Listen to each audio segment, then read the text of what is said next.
What's up, peeps? Welcome back to Rebranding Safety. If you're new here, Rebranding Safety is changing the perception of health and safety, and we do that right here on the YouTube channel. We do that on the podcast as well. This video is a pod clip from a podcast. You can get the podcast on pretty much any platform. Just search Rebranding Safety. And Rebranding Safety is sponsored by Paradigm Human Performance HSE subscription service. The perfect solution for those of you in small, medium-sized enterprise that feel like you're just spinning loads of plates all the time. Without further ado, let's get into today's pod clip. We've all done that, mate. That's that's I'd spent part of the reason why. Spent about 6 years of my career doing that, mate. Paid the bills for a very long time. Yeah, totally. Yeah, totally, mate. Totally. So there was just crazy stuff like that. You know, these implementing these golden rules and then punishing people. You know, having this retributive approach to say, actually talking about retributive approach, right? So that was one of the first things we've done, James, is introduced restorative approach to safety. Yeah. All right. We had created a strategy. Just explain the difference between I can never say it, but you know, that and restorative. Restorative approach and obviously a retributive approach. So the restorative approach obviously asks what people's needs are, you know, rather than looking for who's to blame. We definitely seek to understand, you know, what's occurred and if those people need help. Whereas retributive approach to safety, Sidney Dekker wrote an amazing book on this called Just Culture. I really recommend it. Yeah. Retributive approach is just as it says, you know, it's like you're just being fired. Yeah. So that's a retributive just culture is used it.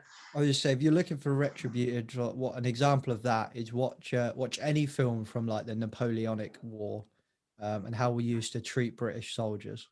That for me, like, wear this thing that makes your neck still up like that, which is really uncomfortable. And if you ever take it off, we're just going to whip you for it. We've created a rule that doesn't work. And then when you don't do it, we're going to whip the shit out of you.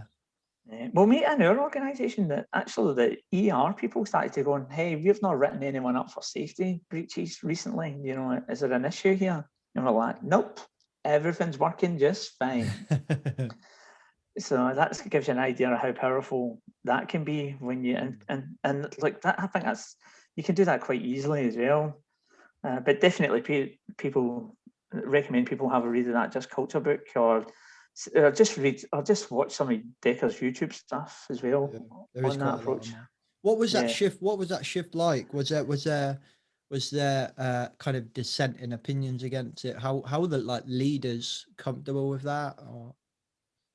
Oh, I mean, I think the guys that were issuing the warnings sort of liked it, because people were getting breaches for like speeding offences, and I think it was mostly speeding and vehicle offences, and that a lot of our business is mostly around, you know, using trucks to get to places and then doing that sort of work. But then the argument would then come back that, well, you shouldn't be speeding. So how do we fix that? Do you know what I mean? I can see the conversation. Like, I literally have it every day. Yeah. No, it's the devil's advocate there. It's totally, mate. And look, it has come back. People like just recently, one guy had 4 vehicle events, and they were like, "Oh, you guys are too soft," you know, like he should have been given a written warning after his first one. And it's like, well, we try to work through it with him and try to help him and support him and coach him and try and understand what those challenges were. Just like you were saying, mate, before, people were like not being able to answer the phone during work, and that was like a big issue with that too.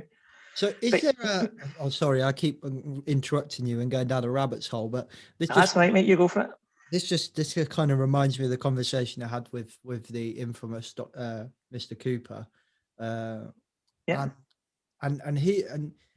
And then I kind of put the question to Todd as well when I interviewed him. Now, maybe I'd put the question over to Todd, not great, because I didn't get the kind of answer I was looking for. But like, there is a difference is there between, like, where's the line of somebody that genuinely is just a pure just doesn't want to, you know, he's just a naughty guy, you know, just breaking. Is there a line? Does that person exist? Like Dom Cooper is talking about, well, this guy turns up and he's pissed as a fart, you know, because he's an alcoholic, blah, blah, blah, turns up. Well, there's context there. He's an alcoholic. Why is he an alcoholic? It comes from, and then it becomes the problem that actually the stuff that's causing this gentleman to turn up drunk is outside of the control of the business, which is where I think this starts to get really difficult and challenging for us as safety professionals. I don't know what your thoughts on that, either of you would be. Yeah, I think if you look at it, right, a workplace is a microcosm of life, right? So you're going to have to deal with these. So you either do one of two things: you either ignore it or you deal with it. So as a business, you put things in place to try and help your people be successful, right? And if that means having a well-being program where you help these guys, there is, like, I've been in situations where we've had guys come to me and tell me they've had drug problems, and we'll try and do everything we can to try and help those guys but you know, I think that when it comes down to the risk to themselves as well, you've got to manage that as well. It's not a blanket approach. Every situation is different, but it's about, the intent is to try and look after people, right? That's what it is.